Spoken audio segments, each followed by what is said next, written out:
بسم اللہ الرحمن الرحیم نحمدہ و نصلی علی رسول الکریم۔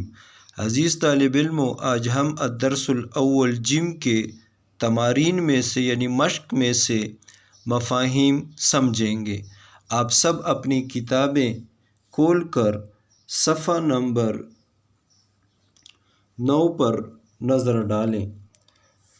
عزیز طالب علموں، صفحہ نمبر 9 پر آپ دیکھیں تو پہلا مفہوم جو دیا گیا ہے، پہلا اور دوسرا مفہوم، یہ دونوں ہم پہلے کر چکے ہیں، پھر بھی آپ اس پر ایک نظر ڈالیں۔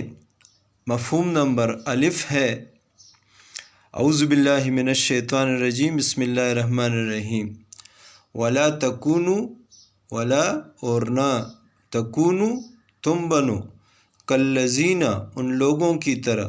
اللہ تعالیٰ ہم سب سے مخاطب ہے کہ تم ان لوگوں کی طرح نہ ہونا۔ کن لوگوں کی طرح؟ ان کافروں کی طرح۔ قالو جو کہتے تھے، سمعنا ہم نے سن لیا، سمع سمیعن سننے والا، سمع سماعت سننے کو کہا جاتا ہے، نہ ہم سب کے لیے آتا ہے۔ وہم اور وہ سب لا یسمعون نہیں سنتے ہیں، یعنی وہ دل سے نہیں سنتے ہیں، تو ان کا سننا نہ سننے کے برابر ہے۔ یہ مفہوم، اس میں ہم نے ایک ہیڈنگ دی تھی جو تھی کفار جیسے نہ ہونا، اس کی وضاحت ہم نے آپ کو کر کے دی تھی، امید ہے اب سب کو یاد ہوگی۔ مفہوم نمبر با پر آپ دیکھیں، یہ مفہوم نمبر با بھی ہو چکا ہے۔ کیسے ہو چکا ہے؟ آپ نے اسی درس کا پہلا سوال جو کیا ہے، شر الدواب سے کیا مراد ہے، اس میں آپ کو اس کی وضاحت کی گئی تھی، پھر بھی اس پر ایک نظر دوبارہ ڈالیں۔ بسم اللہ الرحمن الرحیم۔ اِنَّا یقیناً بے شک بلا شبہ، شر الدواب جانداروں میں بدترین، عند اللہ اللہ تعالیٰ کے نزدیک، الصم بہرے ہیں، بکم گونگے ہیں، الذین اور وہ لوگ، لا یعقلون نہیں سمجھتے، یعنی ان کے پاس کوئی عقل نہیں ہے۔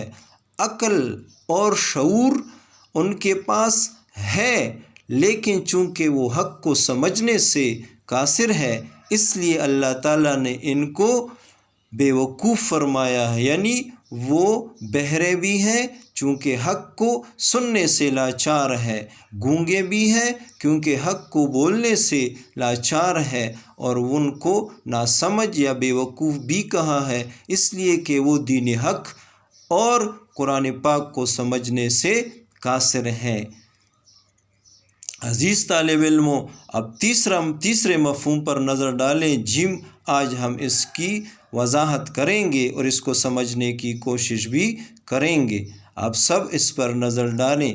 بسم اللہ الرحمن الرحیم۔ پہلے اس کا لفظی اور بامحاورہ ترجمہ سنیں، ساتھ ساتھ پھر میں وضاحت کرتا ہوں۔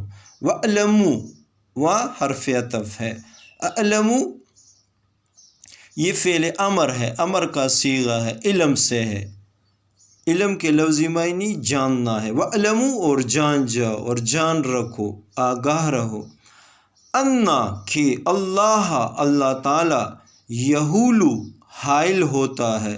یہ یحول کے اوپر میں نے ڈیش بھی لگائی ہے، اس وجہ سے کہ اگر آپ دیکھیں عزیز طالب علموں تو یہ کلمات اور تراکیب میں دیا گیا ہے، اگر آپ کلمات اور تراکیب کو یاد کریں گے تو انشاءاللہ ترجمہ سمجھنے میں بہت آسانی ہوگی۔ یحول حائل ہو جاتا ہے، آڑ بن جاتا ہے، درمیان میں آ جاتا ہے۔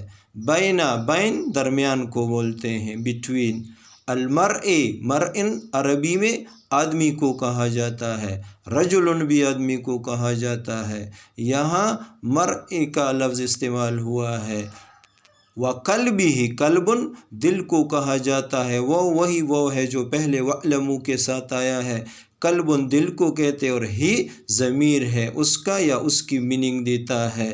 اب بامحاورہ ترجمہ دیکھیں، اور جان رکھو اور جان جاؤ کہ اللہ تعالیٰ آدمی اور اس کے دل کے درمیان حائل ہو جاتا ہے۔ عزیز طالب علموں، اس کے مفہوم کو اگر ہم سمجھیں تو اس کے ترجمے سے بھی اس کی وضاحت ہو رہی ہے۔ اس عبارت سے دو میننگ نکل سکتی ہے، اس کے دو معنی ہو سکتی ہے۔ ایک معنی تو یہ ہے کہ اگر اللہ تعالیٰ ایک انسان کی بھلائی چاہتا ہے تو اس کے خطاؤں کو بھی اس کے لیے باعث ہدایت بنا دیتا ہے، اور جب کسی کی بدبختی مقدر ہو تو اس کے دل اور نیک کاموں میں رکاوٹ پیدا ہو جاتی ہے، جو اس انسان کے لیے گمراہی کا سبب بن جاتا ہے۔ یہ اس کی ایک معنی ہو گئی ہے۔ دوسری معنی اس عبارت کی یہ ہو سکتی ہے کہ اگر انسان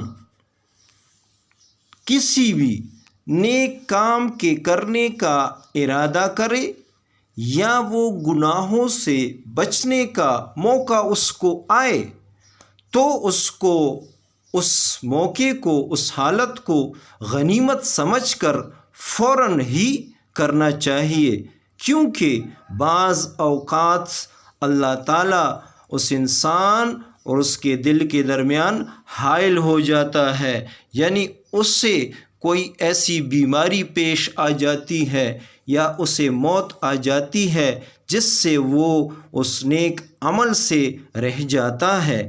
اس وجہ سے نیکی کا ارادہ کرتے ہی نیکی کر ڈالنی چاہیے۔ آپ صلی اللہ علیہ وآلہ وسلم اکثر اپنی دعاؤں میں یہ دعا فرمایا کرتے تھے، یا مقلب القلوب ثبت قلبی علی دینک، جس کا ترجمہ ہے اے دلوں کو پلٹنے والے، میرے دل کو اپنے دین پر ثابت قدم اور قائم رکھیو۔ آپ صلی اللہ علیہ وآلہ وسلم یہ دعا بھی فرمایا کرتے تھے، اے میرے رب، میرے اور میرے گناہوں کے درمیان حائل ہو جا۔ ہم بھی اپنے رب سے ہر وقت یہی التجا کرتے ہیں کہ یا اللہ ہمارے اور ہمارے گناہوں کے درمیان حائل ہو جا اور ہمیں گناہوں سے دور رکھ، اور ہم سے وہی کام لے جس کو تو اور تیرا نبی پاک صلی اللہ علیہ وآلہ وسلم بہتر سمجھتے ہیں، کیونکہ ہمارا دل ہمارے قبضے میں نہیں ہے۔